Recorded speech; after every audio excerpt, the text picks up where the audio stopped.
Shabbat Shalom, mes amis, mes bien-aimés.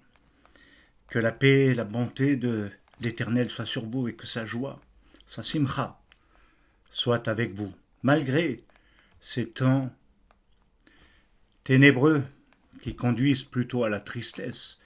Mais notre force et notre réjouissance ne résident pas dans ce qui se passe ici-bas, mais de ce que nos noms sont inscrits dans le livre de vie. Nous proclamons la joie de notre délivrance en Yeshua HaMashiach, de celui qui est capable au-delà de tout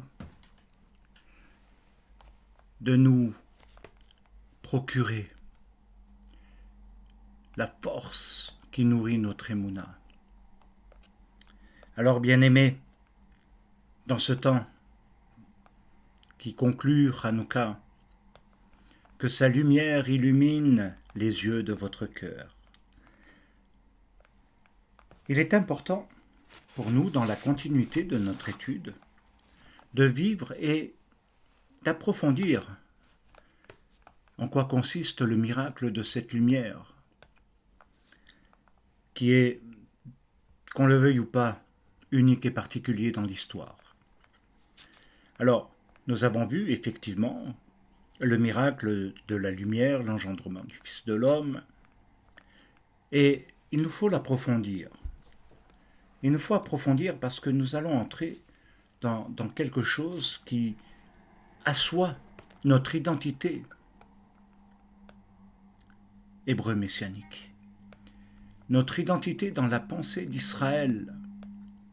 Et ceci est fondamental et important pour chacun d'entre nous, de l'inscrire dans le fond de son cœur et de son âme. Comme il est écrit, il faut écrire sur son cœur les paroles de l'Éternel. Alors il nous est dit, et vous verrez que progressivement, nous avancerons dans certaines choses qui peuvent constituer le miracle. Il nous est dit dans le livre de Bereshit qu'il est particulier, parce que c'est le livre des commencements. Mais également Bereshit, de son nom, qui veut dire le commencement, mais les commencements du temps, des temps. Et si nous voulons approfondir un petit peu, au travers de ce qui a été en premier, c'est la lumière qui n'est pas créée. La lumière qu'on pourrait qualifier d'inaccessible, invisible à tout être.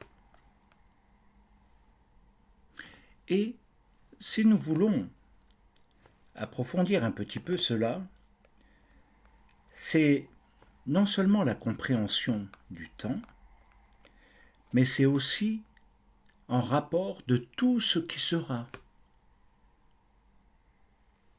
jusqu'au moment où la lumière régnera à nouveau pleinement sur l'univers.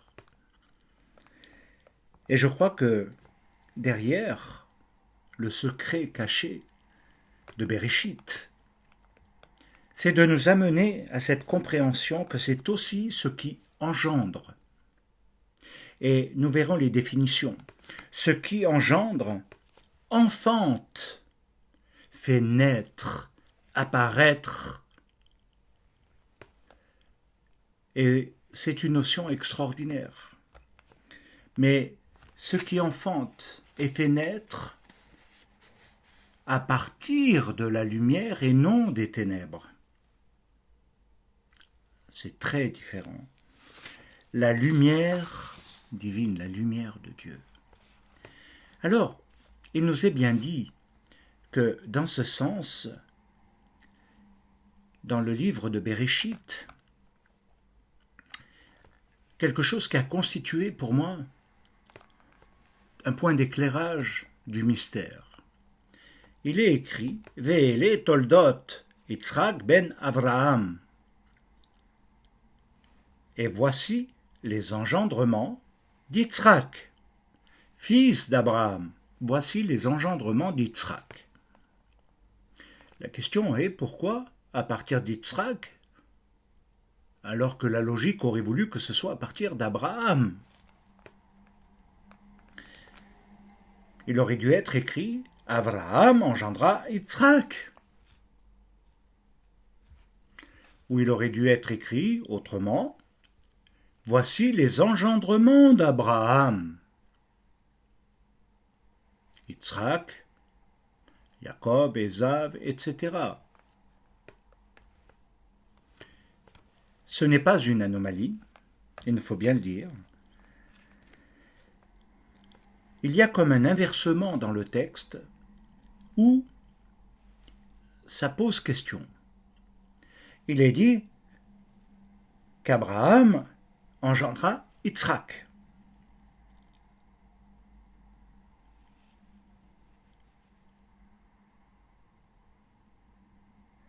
Excusez-moi. Yitzhak est lié aux engendrements, alors que c'est Abraham qui a engendré Yitzhak. Alors c'est, comme je vous l'ai dit, pas du tout une anomalie. Le texte nous amène à comprendre Ve'ele Toldot, voici les engendrements. Alors pourquoi? À partir d'Yitzhak. Voilà. Toldot, c'est les engendrements, ce qui signifie, quand on parle des engendrements, dans un premier temps, c'est histoire. Ce qui signifie, tout simplement, traduit dans la pensée d'Israël, l'histoire d'Yitzhak, fils d'Abraham. Mais nous devons remarquer qu'il est aussi question des engendrements d'Yitzhak. Ce qui se traduit par de cette histoire, de cet engendrement de Yitzhak, de cette naissance, naîtront les événements du futur. Ça crée une histoire du futur. Et vous allez comprendre pourquoi. Il y a, dans les recherches effectuées, une expression très juive qui dit « Divrei Chachaim », les paroles des jours. Divrei Chayamim, les paroles des jours. Ce sont les jours qui constitueront l'avenir, les jours à venir. Alors, c'est très important. Pourquoi? Parce que lorsque Dieu dit, lorsque Dieu fixe, lorsque Dieu crée, lorsque Dieu parle, il s'adresse non pas à un présent figé, enfermé, limité, mais il s'adresse à tous les temps. Et ceci se trouve dans les engendrements de Toldot, qui sont également les enfantements. Parce que les enfantements, en hébreu, c'est Yalad. Yod, Lamed, Daled, Dalet. Ce qui veut dire les engendrements de génération en génération. Il faut que nous précisions que dans la pensée d'Israël, il y a un sens et une signification particulière qu'il faut donner ici comme base. Toldot, les engendrements, devient l'identité de l'histoire. Mais de laquelle? Et c'est ce que nous allons découvrir progressivement. Cela veut dire tout simplement que dans chaque génération, il y a une identité différente. Et ça, c'est extraordinaire d'entrer dedans. Dans les engendrements, il y a toujours une identité différente. Yitzhak n'est pas Yosef. Yosef n'est pas Moshe. Moshe n'est pas David. Et David n'est pas Moshe, etc. Extraordinaire. Une identité de l'histoire. Toldot, c'est l'engendrement, comme nous l'avons vu la semaine dernière, du Fils de l'homme. Alors, il nous faut comprendre, dans un approfondissement, quelque chose de merveilleux. Nous savons tous que le premier homme, Adam, dans le livre de Béréchit, est celui qui inaugure ou commence l'histoire de l'homme, de l'humanité, avec ce qui sera le Fils de l'homme. L'identité du premier, c'est Adam. Le deuxième, c'est Ben Adam, le fils de l'homme. Adam, Ben Adam. Mystère qui va se révéler progressivement dans le cadre de notre étude, qui va être le fondement de quelque chose d'extraordinaire par rapport au Messie. Qu'est-ce que cela signifie? Que de l'Adam sera engendré l'Adam parfait, le réussi. Et ceci veut dire, dans toute l'histoire, jusqu'au Mashiach. Et c'est pourquoi nous pouvons dire qu'à un moment donné, lorsque j'ai commencé à découvrir les écrits de Shaoul de Tars, je me suis posé un grand nombre de questions sur ces expressions, d'où elles étaient issues, et j'ai lu pas mal de commentaires de toutes sortes. Et à un moment donné, à force d'approfondir, de rechercher, je me suis rendu compte que Shaoul de Tars est pétri de la pensée d'Israël, de la Torah, des prophètes, et que, quelque part, on peut dire que sa formation rabbinique, où nous savons tous qu'il était très zélé pour la loi, pour la Torah, eh bien, est quelque chose de très important à retenir.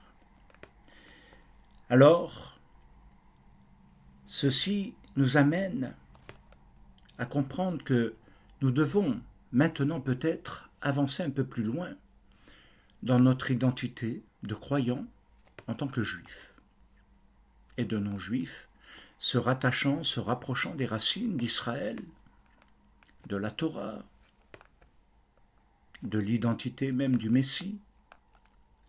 Pourquoi? Parce qu'il nous faut savoir que, au travers de Shaoul de Tars, nous allons avoir un éclairage extraordinaire. Parce que ce qui m'a interrogé, comme je vous le disais tout à l'heure, est quand même lié au fait que dans ces écrits, il y a des expressions, des formulations qui ne sont pas grecques, qui ne sont pas anodines, qui ne sont pas romaines. Et elles nous amènent à vouloir approfondir qu'est-ce que Shaoul de Tars voulait dire. Et donc, au-delà même de quelque chose où on peut simplement en déduire quelque chose, il nous faut aller plus loin dans le texte. Alors, il nous faut savoir que Shaoul de Tars est celui qui parle de l'Adam, mais dans deux sens. Un Adam qui n'a pas réussi, un Adam qui n'a pas réussi, et où il va même jusqu'à dire que toute l'humanité a été entraînée dans la séparation à cause de la Touma, la transgression. Et il parle ensuite d'un dernier Adam. D'un dernier Adam. D'un deuxième. C'est intéressant de savoir que il va parler de l'Adam, mais aussi du dernier Adam. Pour lui, l'identité du dernier Adam est très différente de l'identité du premier Adam. Elle nous amène a réalisé que ce dernier Adam, pour Shaoul de Tars, il le met au niveau de Mashiach, au niveau du Messie. Il élève la dimension de ce dernier Adam comme étant, si j'ose dire, quelque chose de réussi, comparé au premier Adam, qui n'a pas réussi. Et je crois que c'est très important de comprendre cela dans la pensée de Shaoul que nous allons approfondir au fur et à mesure.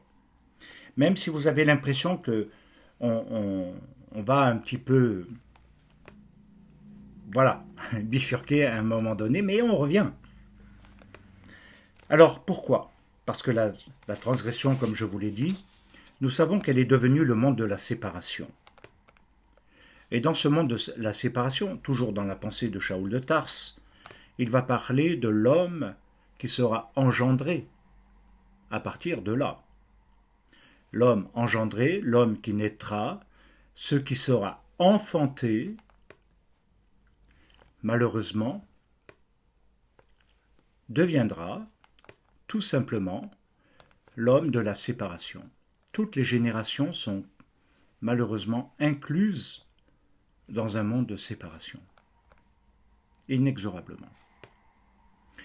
Et quand il veut approfondir davantage pour l'édification, pour votre cheminement, je vous donne cela, il compare également quelque chose qui concerne l'identité de l'homme lui-même quand il parle du vieil homme et de l'homme nouveau. Ce sont des thèmes très présents dans la pensée de Shaoul de Tars. Ce sont des thèmes très importants dans le cadre de la fête même de Shavuot, parce qu'elle suit la fête de Pessah. Alors, si nous voulons nous attarder, nous pouvons comprendre que, quelque part, il y a quelque chose qui nous dépasse aussi sur certains points, et qui est à développer dans le futur. Il nous est parlé, justement, au moment de la création, lorsque Dieu a créé l'univers, et comme nous l'avons vu au 6e jour, au soir, il crée Adam Arishon, le premier homme, le premier Adam. Il crée le premier Adam. Adam Arishon, le premier. Et en même temps, comme nous l'avons vu, il est créé et il entre directement dans le 7e jour, le jour du repos, le jour de Shabbat. Dans le temps de la présence de Dieu messianique, le temps de la lumière, le jour où tout est lumière, où rien n'est séparé. C'est un jour total, complet, avec celui que nous avions vu, Shmini, le 8e jour, extraordinaire. Alors il nous faut préciser le sens de Toldot, c'est qu'il y a Adam Arishon, le premier, mais en même temps, Mashiach. Alors, si nous voulons juste approfondir, il y a une chose importante quand nous parlons de Vayechi. Le Vav contracté dans l'hébreu signifie que le passé est dans le futur et le futur est dans le passé. Alors, je crois que c'est quelque chose d'extraordinaire à retenir et que nous ne pouvons pas du tout, mais alors en aucun cas, occulter.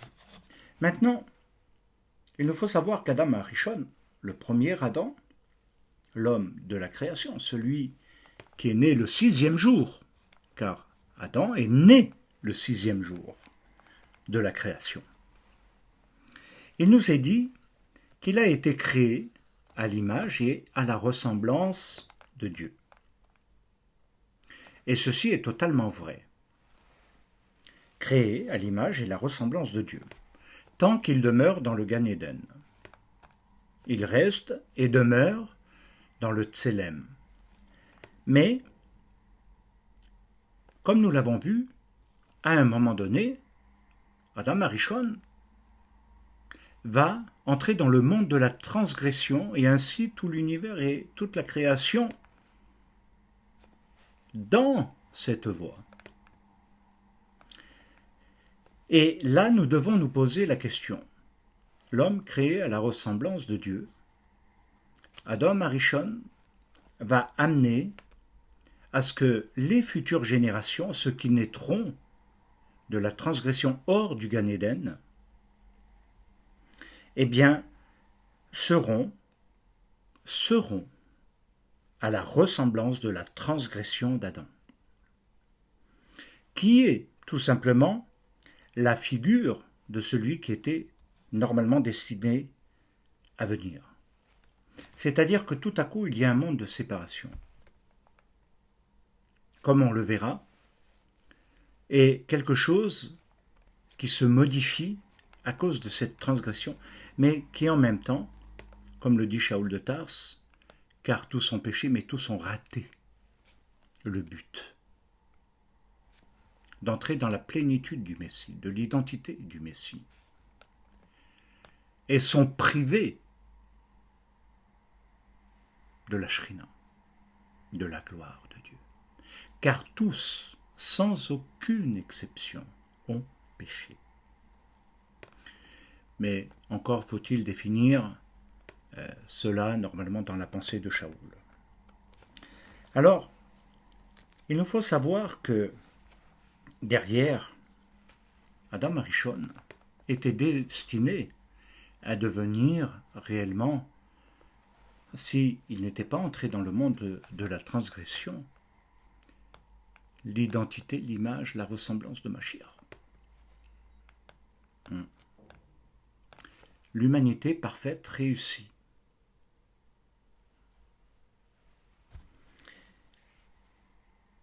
Il nous est dit dans Colossiens, au chapitre 1, versets 15 et 16, que Yeshua est l'image du Dieu invisible, premier-né de toute la création ou de toute créature. Pourquoi? Car en lui, tout a été créé dans les cieux et sur la terre. Tout a été créé en fonction de lui, pour lui. Là, nous entrons pleinement dans le mystère. Alors, il est clair que les traductions restent toujours des trahisons et en même temps toutes les interprétations que les hommes en font n'aident pas. Il ne faut pas lire du tout, ni même traduire. Par lui, tout a été créé. Il y a dans le grec une préposition dia. Et la préposition dia est utilisée dans le texte par Shaoul de Tars, et ce qui donne une modification totale de la traduction dans la lecture. Et là, on peut le traduire ainsi. Tout a été créé en fonction de Mashiach. Ça change tout. Tout a été tout a été créé, en fonction de Mashiach. Et que ça modifie totalement, parce que tout dépend comment on veut l'interpréter après. Alors, autrement dit, il est le premier-né de toute la création. Alors vous me direz que si Adam Arishon est le premier-né, dans le 6e jour, comment Shaoul de Tars en arrive-t-il à parler du premier-né de toute la création au moment où la lumière est apparue? Au commencement était Davar. Mais Davar était lumière. C'est la lumière et le Davar. Oh là là! C'est extraordinaire, bien-aimés. Et ceci nous amène maintenant dans quelque chose qui s'approfondit dans notre pensée hébraïque, à tout juif. Parce que ceci veut dire, en réalité, engendré avant que la création ne fût.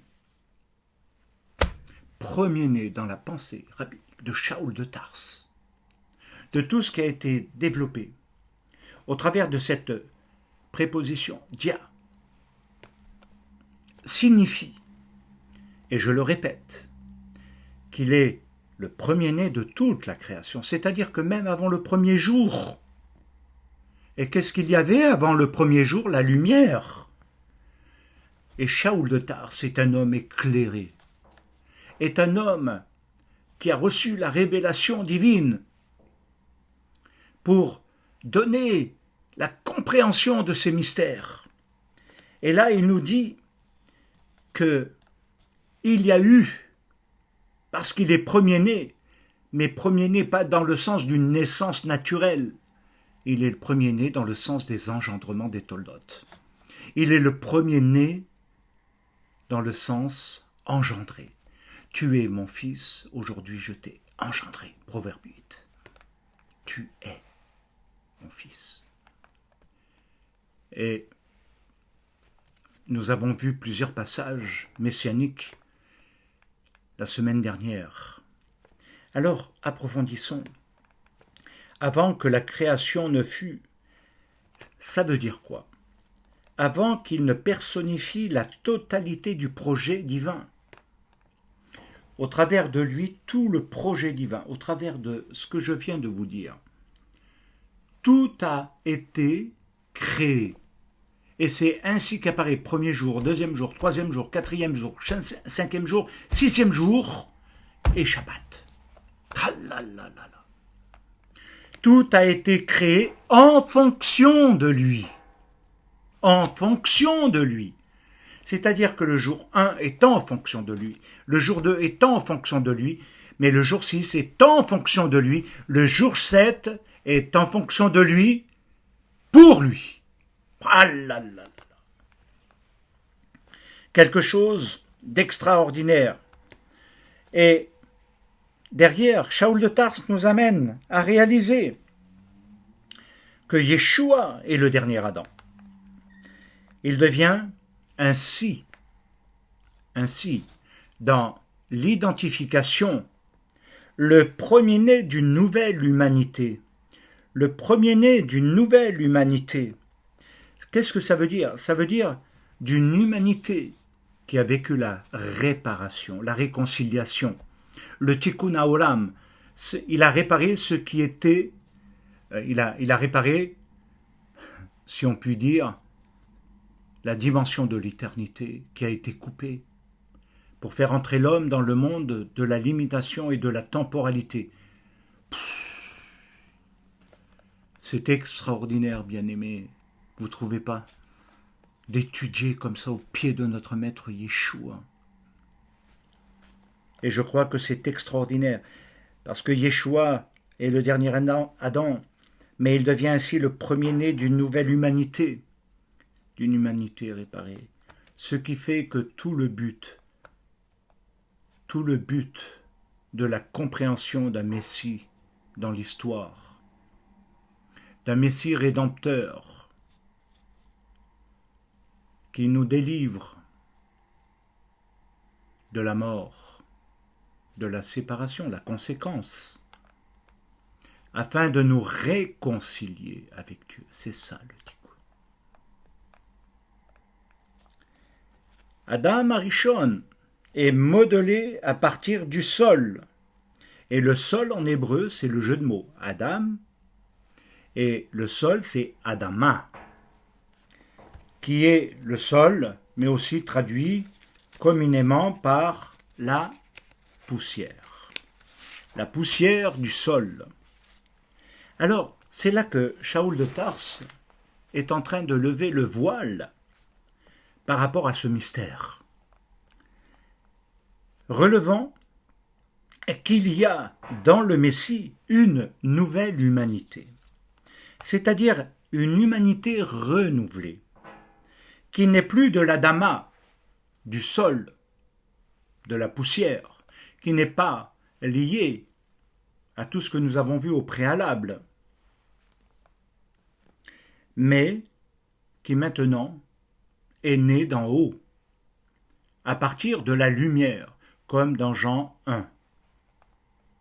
Mais à tous ceux qui l'ont reçu cette lumière, elle a donné le pouvoir, même si on pourrait le traduire différemment, de devenir Bnei Elohim, fils de Dieu.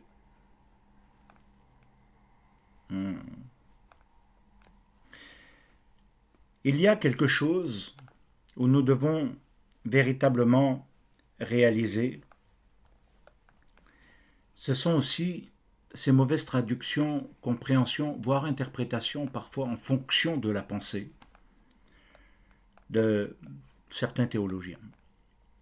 Ici, nous devons comprendre, premier-né d'une nouvelle humanité, etc., il y a des termes qui sont utilisés. Le terme kainos est l'expression utilisée par Shaoul et non néos. Ce qui signifie, néos, c'est une autre. Tout ceci s'inscrit dans la fête de Shavuot, sur le thème de l'homme nouveau, après avoir été délivré. Qui sommes-nous? Ouais. Il y a quelque chose d'extraordinaire, bien-aimé, et je crois que c'est la chose que j'aimerais véritablement relever. Alors, je voudrais tout simplement dire pourquoi Shaoul de Tars utilise davantage le terme kainos que néos. Et je crois que c'est très important parce que kainos veut dire nouveau, neuf. Nouveau, neuf. Il ne veut pas dire du tout quelque chose qui est rafistolé. Nouveau, neuf. Et je crois que c'est certainement la différence d'avec néos que certains utilisent et malheureusement provoque un peu la confusion. Et je crois que c'est cela parce que néos, tout simplement, comme nous l'avons vu, signifie un autre, une autre. Mais si nous voulons revenir là-dessus, alors il y a quelque chose que nous pouvons découvrir. Oh là là, bien-aimé, nous allons entrer dans des choses extraordinaires. Et je crois que ceci nous amènera justement à réaliser ce qui est merveilleux. Kainos est lié à ce nouveau, à ce neuf, dans le sens d'une nouvelle humanité, une alliance nouvelle. Kainos. Et je crois que c'est ce qui nous amène à réaliser la gloire de l'Éternel. Kainos nous amène à ce niveau unique de quelque chose qui est différent, repris à cause du Tikkun Haolam. Alors, entrons plus profondément dans ce mystère. L'Adam est issu de l'Adama. L'Adama est devenu l'Adam, si vous préférez. Le dernier Adam n'est pas constitué de l'Adama, de la même nature que le sol, la poussière, du 6e jour de la création. Mais le dernier Adam est celui du monde d'en haut, plus précisément celui qui est la lumière, car à l'origine a été la lumière, et la lumière fut. La lumière fut, mais pas une lumière créée comme un astre. Quelque chose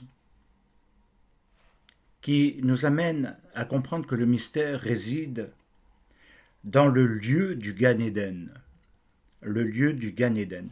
Alors il nous faut comprendre que le terme Gan Eden est fondamental à réaliser un certain nombre de choses. Gan, qui veut dire jardin, comporte la racine du gène, le gène, la génétique, c'est très important, les engendrements et les générations. Et pourquoi nous devons le comprendre ainsi? Parce que de l'Adama, de l'identité du sol et de la poussière, qui était bon à la base. Par contre, après la transgression, tout est modifié. Et il y a parallèlement, pour la compréhension dans ce lieu, le Gan Eden, mais dans le jardin, il y a aussi l'arbre de vie, comme l'arbre de la connaissance du bien et du mal. Mais en même temps, ce Gan, ce jardin porte un nom mystérieux. Ce jardin a un nom. Et je me suis interrogé, je me suis dit, mais c'est vrai, on aurait pu dire dans le jardin de Dieu. On aurait pu tout simplement le traduire ainsi, dans le jardin de la création. Et on peut peut-être trouver d'autres synonymes. Mais nous devons réaliser que il n'y a pas de hasard dans les noms choisis dans la Torah. Et que chaque chose a une signification. Et là, nous entrons dans ce qui porte un nom mystérieux, Éden, délice. Et Éden, c'est quoi? Pourquoi Gan Éden? Le gène, la génétique, les générations, les engendrements, mais également parce que l'Éden représente, et je crois que c'est là où nous devons réaliser que l'Éden évoque une dimension spirituelle distincte du Gan. Pourquoi? Parce que c'est dans ce Gan que l'homme, qui deviendra l'Ish, waouh, a été formé, comme il est dit dans Bereshit, va itzer, c'est volontaire que je fais comme ça, va itzer, Hashem et Adam, traduit. Et Dieu forma l'homme. Or, le mot va itzer et il forma est écrit dans le texte de manière inhabituelle. Alors, explication. Il nous faut comprendre que normalement, il devrait être écrit avec un seul iode. C'est pourquoi j'ai insisté va i. Il aurait dû être uniquement avec un seul iode, va itzer.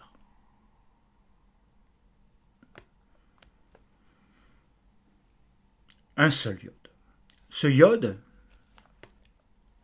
dans la pensée d'Israël, désigne la construction du futur, avec la racine Yod Tzadé Resh. Mais là, dans la Torah, il est écrit quelque chose où nous voyons qu'il n'est pas écrit qu'avec un seul Yod. Il n'y a pas seulement que la construction du futur, mais que là, il y a un deuxième Yod qui est rajouté. Et là, nous devons bien le dire et bien insister là-dessus, il ne s'agit pas d'une erreur d'un copiste qui aurait tout simplement commis une erreur d'écriture. Alors, il nous faut aller plus loin maintenant dans la pensée d'Israël et voilà ce que en déduit Rashi, très connu, et ce qu'il dit à ce sujet.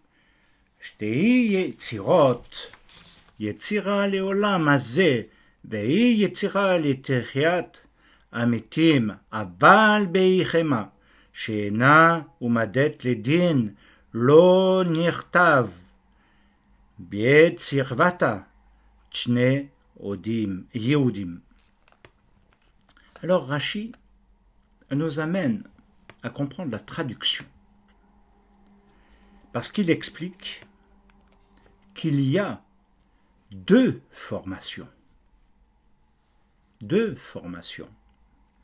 Une pour ce monde-ci, Olam Hazeh, et une pour le monde futur, Olam Haba, qui est celui, donc ce monde futur, celui de la résurrection d'entre les morts, ou résurrection des morts, en fonction de la manière dont on veut l'interpréter. Pour l'homme, comme pour l'animal, il nous faut bien comprendre une distinction parfaite. Il n'est pas destiné, l'animal, à être jugé. Quand on parle des niveaux de la création, ce qui différencie l'homme de l'animal, on le trouve également dans ce que nous avons lu et étudié, où il nous est dit que l'animal n'est pas destiné à être jugé. D'ailleurs, dans aucun passage de la Bible, on ne voit que l'animal va être jugé. Par contre, toujours l'animal est utilisé comme moyen de substitution au mal et de rédemption. C'est très étrange, mais tout le livre, par exemple, de Vaïkra, le Lévitique, nous le démontre. Mais allons plus loin. Alors, pour le comprendre, il nous est dit que s'il n'est pas destiné à être jugé, dans ce cas, Vaïtzer n'est écrit qu'avec un seul yod.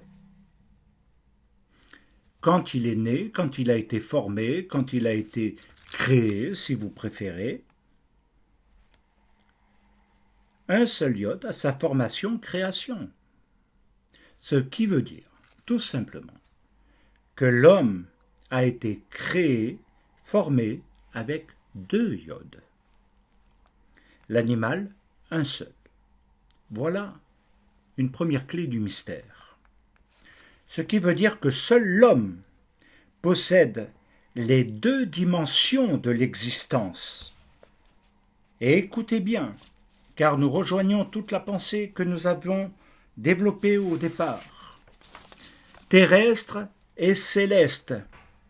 Et Shaoul de Tarse nous éclaire de manière extraordinaire là-dessus, parce qu'il nous amène dans l'éclairage de tout ceci. Et vous allez voir comme tout va s'illuminer. Alors bien sûr que le chapitre 15, à la limite, je vous dirais, lisez-le entièrement. Je vais en lire une grande partie, mais il serait bien que vous puissiez le lire entièrement à la lumière de ce que nous venons d'étudier. Et vous verrez combien c'est cohérent. Il est dit au chapitre 15 et au verset 42, à partir, du verset 42. Ainsi en est-il de la résurrection des morts. Le corps est semé corruptible, il ressuscite incorruptible. Il est semé méprisable, il ressuscite glorieux. Il est semé infirme, il ressuscite plein de force. Il est semé corps animal, première dimension du terrestre, il ressuscite corps spirituel, le 2e yod. S'il y a un corps animal, il y a aussi un corps spirituel. C'est pourquoi, et j'insiste là-dessus, Shaoul de Tarse dit, c'est pourquoi il est écrit le premier homme, Adam, devint une âme vivante. Le dernier Adam est devenu un esprit vivifiant. C'est pourquoi il est écrit où? À vous de chercher. Mais ce qui est spirituel n'est pas le premier. C'est ce qui est animal. Ce qui est spirituel vient ensuite. Le premier homme, tiré de la terre, est terrestre. Le second homme est du ciel. Tel est le terrestre, tels sont aussi les terrestres. Et tel est le céleste, tels sont aussi les célestes. Et de même que nous avons porté, extraordinaire ce verset, de même que nous avons porté l'image du terrestre, nous porterons aussi l'image du céleste. Alléluia. Ce que je dis, frères, c'est que la chair et le sang ne peuvent hériter le royaume de Dieu, que la corruption n'hérite pas l'incorruptibilité. Voici, je vous dis un mystère, nous ne mourrons pas tous, mais nous serons changés en un instant, en un clin d'œil au dernier son du chauffard. Le chauffard sonneront, les morts ressusciteront, incorruptibles, et nous serons changés, car il faut que ce corps corruptible revête l'incorruptibilité, que ce corps, entre guillemets, mortel, revête l'immortalité. Ça, c'est totalement grec, mais passons.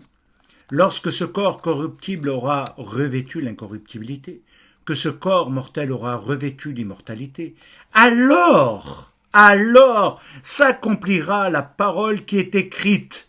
La mort a été engloutie dans la victoire. Ô mort, où est ta victoire? Mort, où est ton aiguillon? L'aiguillon de la mort, c'est le péché, la puissance du péché, c'est la loi. Mais grâce soit rendue à notre Dieu qui nous donne la victoire par notre Adon Yeshua Mashiach. Ainsi, mes frères bien-aimés, soyez fermes, inébranlables, travaillant de mieux en mieux à l'œuvre du Seigneur, sachant que votre travail ne sera pas vain. Extraordinaire, n'est-ce pas, bien-aimés? Il nous est dit dans tout ceci quelque chose, et ce n'est pas les seuls passages, je suis obligé de résumer à cause du temps. Mais quel approfondissement nous pourrions donner? Et je crois que c'est au travers de cela que nous pouvons comprendre que Shaoul de Tars exprime cette pensée et Rachi ne lit pas Shaoul de Tars. Il ne lit pas tous les livres que la plupart du christianisme lisent. Il n'est pas dans la théologie grecque. Alors, on peut dire que Rachi, sans le connaître, sans l'avoir étudié, nous amène à réaliser ceci. C'est extraordinaire. Extraordinaire. Tout ce que nous venons de voir est que Shaoul de Tars est clair. C'est pourquoi il est écrit le premier homme, Adam, devint une âme, une neshama vivante. Et le dernier Adam est devenu un esprit vivifiant.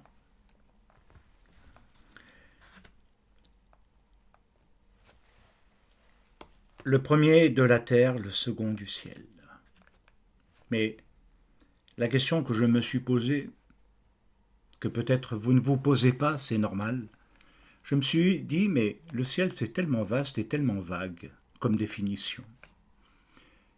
Définir le ciel pourrait, dans ce sens-là, nous amener à tellement de choses que je ne suis pas convaincu qu'on ait des réponses. Par contre, à partir du moment où nous réalisons, bien-aimés, que le ciel, c'est la lumière. C'est la lumière. C'est la lumière. C'est la lumière. Parce que c'est la signification des deux yods de Vaïtzer, formés. Mashiach formé à partir de la lumière à la ressemblance d'Hachem. Ah là là là là. Engendré. Et le Adama auquel nous ressemblons, sol, poussière, nous sommes dans l'identité du Adam. Le premier homme, le terrestre. C'est le secret des deux yods de Vaïtzer. Qu'est-ce que cela signifie? Il est compréhensible que le premier Ben Adam n'a pas réussi. La particularité, c'est que Ben Adam ne peut se mettre au pluriel. On ne peut pas dire Ben Adamim. C'est une particularité. On ne peut pas dire les. Non. Non. Cela signifie et est clair à la fois quelque chose d'extraordinaire parce que il nous dit que là, il n'y a qu'une seule manière d'être Adam. Une seule manière. Soit nous sommes celui du terrestre, soit nous sommes celui de la lumière du céleste. Oh, bien-aimé, c'est pourquoi il est important d'avoir l'éclairage de cette lumière. Nous sommes, malheureusement, pris par le temps et obligé d'entrer dans la conclusion. Et je voulais conclure simplement avec ceci, même si cela aurait pu demander encore plusieurs heures d'études. Mais je vais tout de même conclure. Nous sommes dans quelque chose d'extraordinaire. Je le conçois. Concluons avec Ézéchiel et Ésaïe le prophète. Tout d'abord, Ézéchiel. Et toi, que j'appelle le Fils de l'homme, parmi tous les fils de l'homme. Vous voyez, il est dit toi, toi. Qui est toi? Qui est toi? Toi, Mashiach, que j'appelle le Fils de l'homme. Mashiach, t'es le Fils de l'homme. Et Yeshua n'a-t-il pas dit lui-même que le Fils de l'homme n'a même pas où reposer sa tête? D'où lui vient l'expression Fils de l'homme? Vous croyez que c'était une expression courante de l'époque uniquement et que il a formulé simplement comme ça pour se différencier dans ses natures? Pas du tout. C'est relié à un concept, à une pensée, à un développement. Fou. Bien-aimé, étudier la Bible, la Torah, comme ça, ce n'est pas si, n'est-ce pas merveilleux? J'appelle le Fils de l'homme parmi tous les fils de l'homme. Tous ceux qui n'ont pas été réussis. Et c'est comme ça que, comme nous l'avons vu la semaine dernière, par exemple, David avait les 2 onctions, mais il n'a pas pu avoir les 3. Moshe, pareil. Il pouvait être prophète et sacrificateur pour David, prophète et roi, et etc. pour les autres, comme Yosef, etc., qui sont des identités messianiques. Mais il est dit, toi, je t'appelle. J'appelle le Fils de l'homme. Parmi tous les fils de l'homme. Le seul qui a pu avoir l'onction pour être Mashiach. Waouh! Parmi tous les fils de l'homme. Alors, je ne peux pas reprendre en détail le jeu de mots, mais c'est Av Yeled, le Père et le Fils. Événement, principe et conséquence. Et voici ce que nous dit le prophète Ésaïe au chapitre 9. Car un enfant nous est né, un fils nous est donné, et la domination reposera sur ses épaules, sur son épaule. Alors bien sûr qu'il y a plein d'autres versets que nous pourrions utiliser à ce niveau-là, mais je voulais conclure avec le prophète Isaïe, car un enfant nous est né, un fils nous est donné.